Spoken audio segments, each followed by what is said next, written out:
Hello दोस्तों, आज की स्टोरी रहस्यमयी रानी की है। कभी-कभी कुछ बातें इंसान की समझ से बहुत दूर होती हैं। ऐसे ही बिल्कुल समझ से बाहर थी रानी चित्रा। रानी चित्रा किसी चमत्कार से कम नहीं थी। कारण था रानी की सुंदरता। कहते थे रानी ने उम्र को बंदी बना लिया है। रानी 100 वर्ष की हो गई थी, लेकिन अभी भी 25 वर्ष की भांति जवान और खूबसूरत थी। विश्वास के परे था, इसीलिए तो लोग चमत्कार कहते थे। रानी एक विशाल साम्राज्य की रानी थी। कहना था कि उसे अमरता का वरदान है। समय समय पर कई तरह के कायस रानी के लिए लगाए जाते थे। मानना था कि रानी के पास ऐसी कोई शक्ति है जिससे वो अभी तक युवा अवस्था में ही है। रहस्यमयी होने के कारण रानी का सम्मान और उससे डरना स्वाभाविक था। रानी की आभा देखते ही बनती थी। भरी सभा में जब वो आती थी, तब उसकी सुंदरता को देख लोग आश्चर्य से भर जाते थे। एक विशाल सिंहासन पर वो बैठती थी और स्वर्ण जड़ित वस्त्र रानी के जोड़े में विशेष गुलाब होते थे। लोगों का मानना था कि वो गुलाब भी नहीं मुरझाते हैं। रानी सुंदर थी और ऊपर से हमेशा जवान रहने वाली रानी कौन नहीं चाहेगा। इसीलिए रानी पर मोहित होने वाले राजकुमारों की कोई कमी नहीं होती थी। लेकिन रानी के यह रहस्य ही नहीं, बल्कि एक रहस्य और था कि अब तक रानी कई बार विवाह कर चुकी है, लेकिन रानी के विवाह ज़्यादा नहीं टिकते। पहली रात के बाद ही रानी जिससे भी विवाह करती, वो फिर नज़र नहीं आता। एक रहस्य से भरी रानी और रानी की इतनी रहस्यमयी बातें पता होने के बाद भी रानी के ऊपर मिटने वालों की कमी नहीं थी। एक अजीब सम्मोहन था जो सबको उसकी ओर खींचता था। जिज्ञासावश ही कई रानी का होना चाहते थे कि आखिर रानी के पास ऐसा क्या है जिससे वो 100 वर्षों बाद भी अभी तक ज्यों की त्यों बनी हुई है। पड़ोसी राज्य का एक युवा राजकुमार अब रानी पर मोहित हो गया। रानी को प्रस्ताव दिया कि वो उनसे विवाह करना चाहता है। बड़ा बहादुर था। कई दिनों के बाद उसने यह निर्णय किया था। रानी को मिलने वो सभा में आया। रानी ने कहा कि मुझसे विवाह क्यों करना चाहते हो? राजकुमार ने बोला, ना करने की एक वजह आप बता दीजिए। हमेशा युवा और इतना रहस्य, इसे मैं अपनाना चाहता हूँ।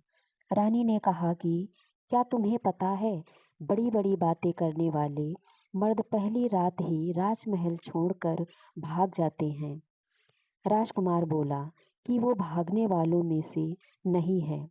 रानी बोली, हमने यह दावे पहले भी सुने हैं, लेकिन जिस आश्चर्य को देखने वो आते हैं, उसे देखने के बाद किसी को दिखाई नहीं देते हैं। कई दिनों तक रानी ने उसे समझाने की कोशिश की, लेकिन राजकुमार अडिग रहा। रानी ने कहा कि हमने तुम्हें बहुत समझा दिया, अब तुम्हारे साथ जो भी होगा, उसके लिए तुम स्वयं जिम्मेदार होगी। रानी का विवाह एक बार फिर होना तय हुआ। राज्य में फिर से चर्चा का विषय बन गया। सभी लोगों का मानना था कि पिछलों की तरह यह राजकुमार भी एक रात के बाद अदृश्य हो जाएगा। रानी के चेहरे पर एक अभिमान वाली मुस्कान थी। सारे राज्य को सजाया गया और रानी का विवाह उस राजकुमार के साथ संपन्न हुआ। बस अब था उस रात का समय, जिस रात में कई रहस्य हैं। जिस रात के बाद रानी के कोई राजकुमार फिर दिखाई नहीं देता था। रानी और राजकुमार की सुहाग रात के लिए रानी का कक्ष विशेष रूप से सजाया गया। राजकुमार रानी के कक्ष में आया। उसे कुछ अजीब चीजें नजर आईं। उसे कक्ष के भीतर एक पिंजरा दिखाई दिया, जिसका दरवाजा खुला था। रानी बिस्तर पर बैठी थी। राजकुमार पहले से ही सतर्क था। उसे पता था कि रानी के कक्ष में कुछ भी हो सकता है, इसीलिए उसे जागे रहना है। रानी ने कहा, क्यों? इतने भयभीत क्यों हो? आज हमारी सुहाग रात है। रानी खड़ी होकर राजकुमार के पास आ गई। रानी उसे पिंजरे के मुंह के पास ले आई। रानी ने अब राजकुमार की आंखों में देखना शुरू किया।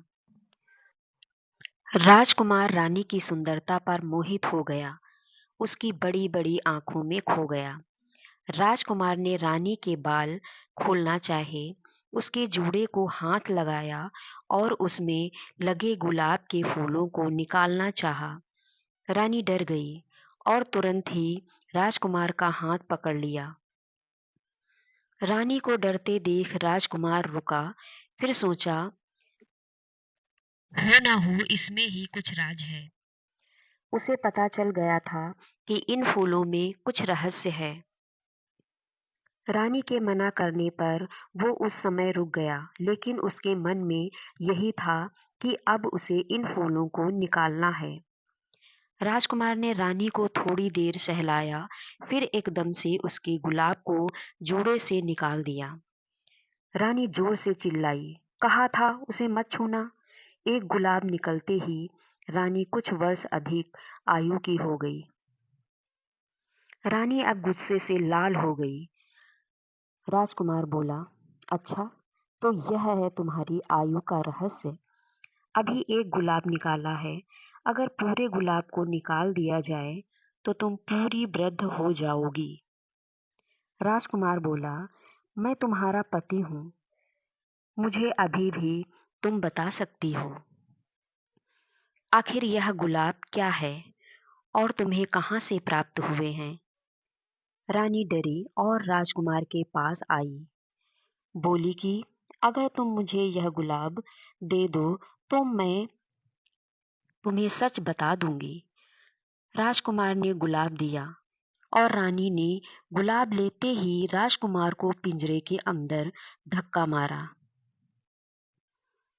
पिंजरे में भीतर जाते ही राजकुमार एक गुलाब का फूल बन गया और रानी फिर जोर से हंसते हुए बोली, ले देख ले, तेरे जैसे कितने मैंने गुलाब बनाकर अपने जोड़े में लगा लिए और उनकी आयु भी मुझे मिलने से मैं अभी तक जवान हूँ। रानी ने पिंजरे से गुलाब उठाया और अपने जोड़े में लगा लिया। यह पिंजरा है रानी की आयु का रहस्य। रानी फिर सुबह सभा में गई और इस बार फिर राजकुमार रात के बाद दिखाई नहीं दिया, लेकिन रानी के जोड़े में एक फूल और जुड़ गया था।